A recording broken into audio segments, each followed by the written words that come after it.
This is Gemara Baba Basra, Daf Kuf Yud Beis, and we pick it up from the bottom of Kuf Yud Aleph Amid Beis. And this year has been dedicated as an incredible schos refuah shlema for Miriam, Tinoik ben Miriam Ahuva b'siyata d'shemaya. The learning of the entire Chabura should bring this heilige baby Tinoik ben Miriam Ahuva a complete refuah shlema. We are holding in the second wide line. I'm sure many people have seen that we're trying to get on the Zichru bandwagon. Any feedback, comments, etc., please feel free to reach out. But for now, we're on the second wide line. Kufid Alpha Mebeis, Vaitana Maisile Meach. And the Tana learns it from over here. This is a different pasuk. And again, we're in the middle of bringing the Mekairais that a man inherits his wife. Says the Gemara, Vaitana Maisila Meacha de Tanya. We learned in a Brisa. V'yarash Isa, says the Brisa, and he should inherit her.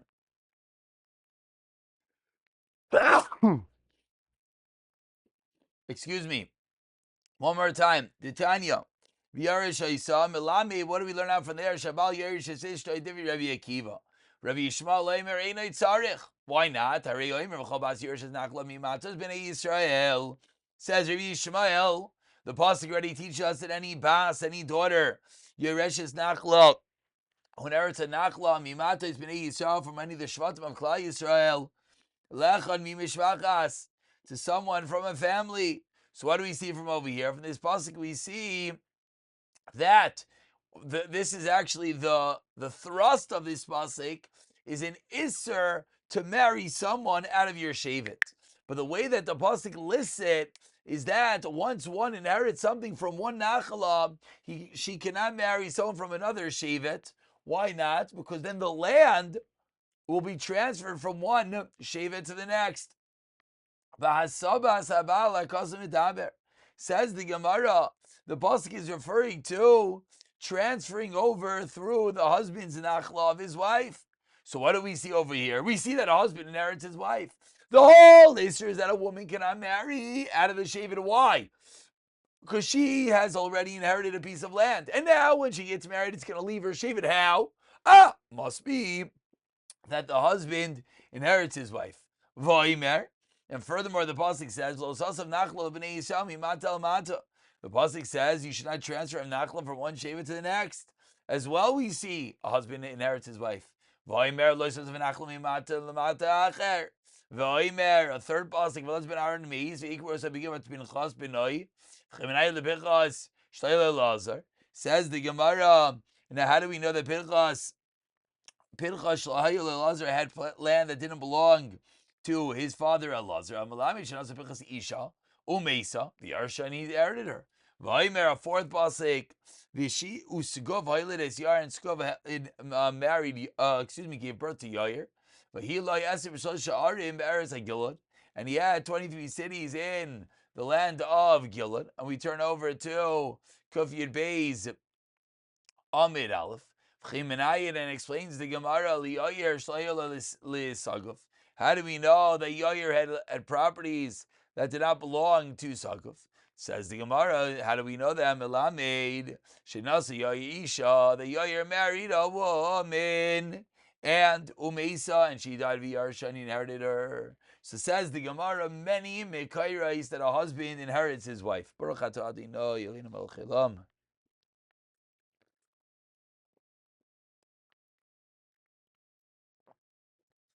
Says the Gemara, okay, very nice that you showed me many Mekaires. Explains the Gemara, V'chi Tema, maybe you're going to suggest. B'sibas haben kakapid kara. Says the Gemara, that maybe you're going to suggest that the sibas haben, that, again, what's the whole case over here? That we have a woman who's transferring a nachla by marrying someone out of her shevet. So says the Gemara, maybe that's only talking about the woman's son's inheritance of her. That's the issue. Avol Baal lo yaris. But maybe it doesn't transfer through the husband. Tashema, so therefore we need the pasuk that says, meaning, let's be clear. In each of the psukim, the nachla is transferring out of the shevet. But there's different ways to transfer out of the shevet. The first way that the Gemara spoke about was transferring through the son, maybe not the husband. And so therefore we need a second pasuk. Says the Gemara, maybe you should be over on both. Chitem lav v'shnei lavin v'asei. Toshma v'laz ben Aaron meis v'chuluv. Chitem lazu denasiv itzo meis v'yarta pinchas. Toshma v'salir. Chitem ahasam nami achu. Imkein trei kroi lamali. So says the Gemara, each of the psukim add on an extra detail. Firstly, it teaches us it goes through the husband, that is usher as well. But that also shows us that indeed a husband does inherit his wife. So maybe we'll tell you that she's also over in both. So therefore we have the next pasuk to teach us that maybe you'll tell me it's only shtilam v'asei. Excuse me, let me be clear. The Havamina was that maybe it's still going through the son. I'm sorry. Let's say this again. When the Gemara says lavalav b'shnei lavin, lavalav b'lavasei, the suggestion is that maybe we can learn those psukim that it's still referring that the woman has her piece of land and it's going through her son. You have another pasuk. That pasuk is adding on an extra isser, but maybe that pasuk can't actually be the makar that it goes through the husband. So then we have the next pasuk. No, so that's shnei lavim. Then we have the next pasuk. So therefore, each pasuk makes it more and more and more clear till finally we are able to learn with absolute conclusivity that the only way that the nachla transferred in the final case of Pinchas and Sagiv is through the wife and through the husband, I should say, and therefore we have a makar that the husband indeed inherits his wife. Amar le Rabba Lebaye, so we're smack in the middle of Kavya Beis Amid Aleph. The first word in line is Lamali. Says Rabba Tabaya Mimai. Still, how do you know they're talking about the husband inheriting his wife?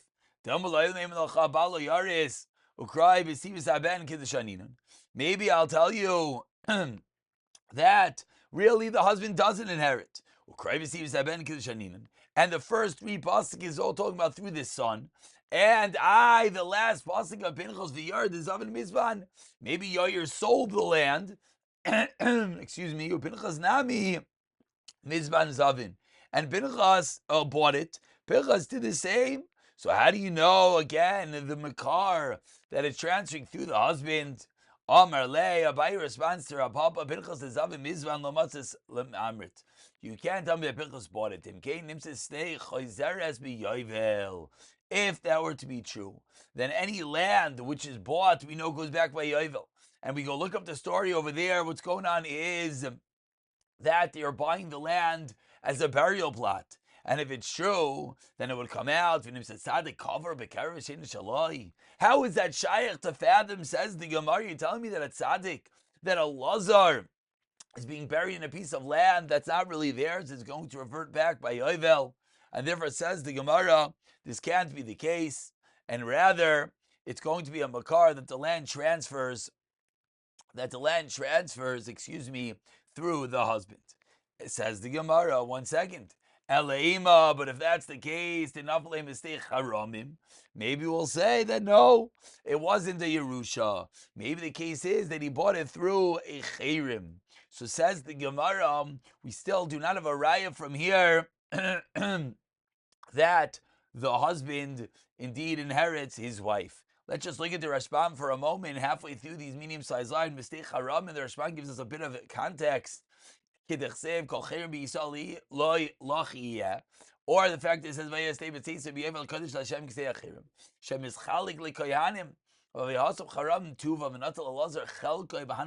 maybe a lazar took his chilek through these chirim nedarim vows. Pinchas nafli he be given, therefore went to Pinchas, and therefore would it be a raya that one inherits his wife?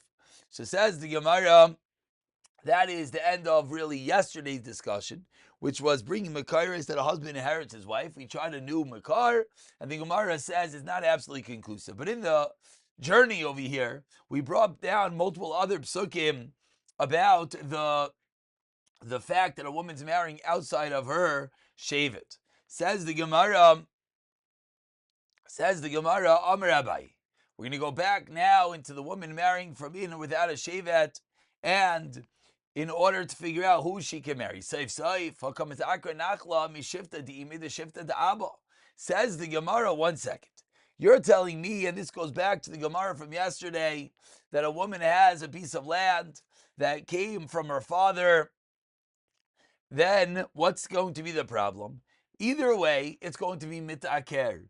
Either way, this land is going to be uprooted. Why? Because it's going to go from the shevet of the mother to the shevet of the father.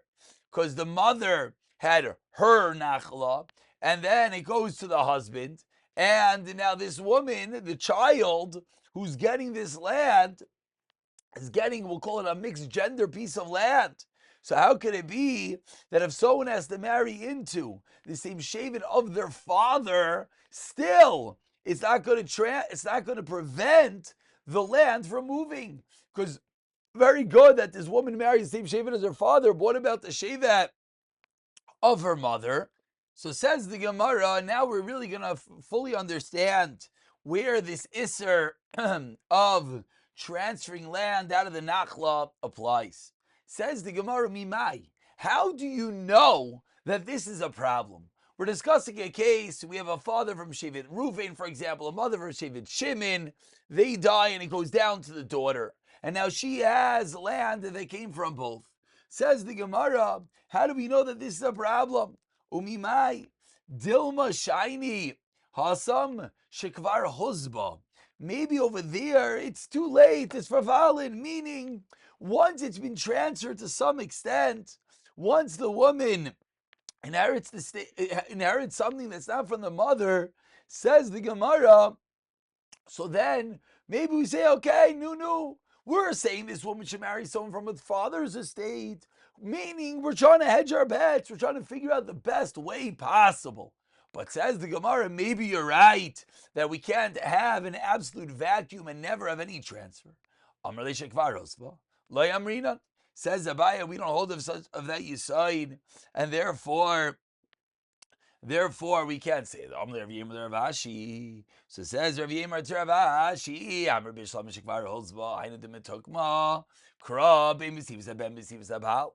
If you're going to tell me that we believe in this Yisoid, that once it's been transferred, then we're not worried anymore. We're only worried about transferring the father's estate, not worried about transferring the mother's estate. Then it makes sense that the pasuk, which requires this girl to marry into someone from the father's shevet, we can explain as discussing a transfer both through the son and through the husband. Because since she has to marry someone from her father's shevet, therefore that solves the problem, because now her husband and her son are all going to be from the father. But if you're going to tell me, my have, says the Gemara. So we ended off yesterday saying that she has to marry someone from her father's shevet. Says the Gemara, what does that help us? But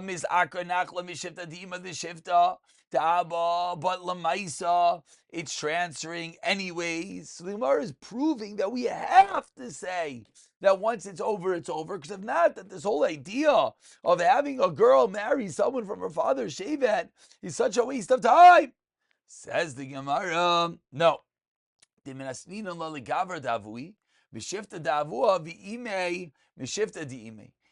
the Gemara that maybe when the Torah required that she marries someone whose father is from the father's shevet and whose mother is from the mother's shevet, meaning the Gemara is really narrowing down the shidduch potentials for this girl. And says the Gemara, maybe pshat is that she has to find the same match. That if her father's from Reuven and her mother's from Shimon, she has to find someone that has the same cross breed in their blood. Says the Gemara, as we turn over to Kuf Yud Beis and Beis. If this were to be true, says the Gemara, didn't say that. Then it should have said that she has to marry someone from both.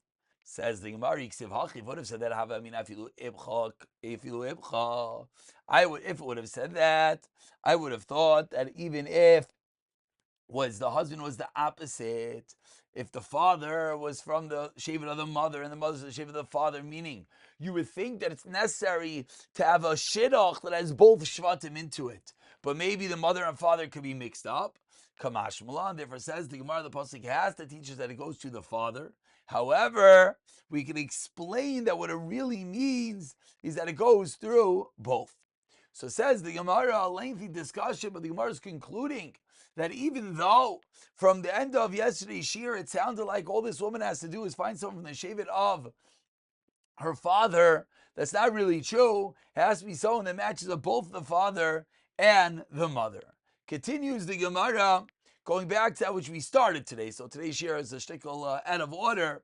Says the Gemara, what is the reason you should not marry someone out of one shevet? Is it because of the fact that her son will inherit something and therefore move it out of the shevet, or is it because of the father, her husband, excuse me?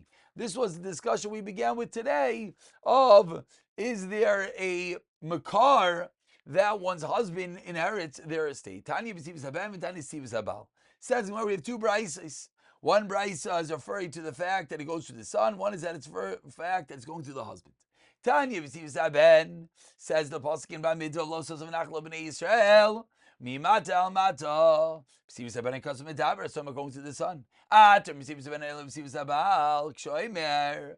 When the pasuk continues, pasukim later in Bamidbar, lo sos of nachlo mimata al mata, acharei v'sivas habal amar, hamani mekayim, what do we do with the first pasuk? Lo sos of nachlo b'nei Yisrael. Mata mata v'sivas haben and kasum medaber. So the first brisa says from these two pasukim, it's clear that it's going through the son. We'll stop over here as the Gemara is going to continue with another brisa, which will be proving that. Actually, no. Let's spend one more minute. Let's not stop in the middle. Let's turn over to Kofi Gimel Amid Aleph, and now the Gemara brings the next raya. Tanya b'sivas habal, says the Gemara. Now we have the other raya. Tanya, we have another brisa. Lo sozam nachlo mimata lemata acher b'sivas habal kotzim daber. Atar b'sivas habal inel b'sivas haben kshoy mer lo sozam nachlo mimata lemata lemata. Harisivas haben amar amani mekayim lo sozam nachlo mimata lemata acher b'sivas habal kotzim daber. So says the Gemara, two different prices, each one honing in on a different aspect of this drasha. One saying it goes through the son, and one saying it goes through the husband. We'll stop over here. We'll pick it up from here. B'siyata dishmaya.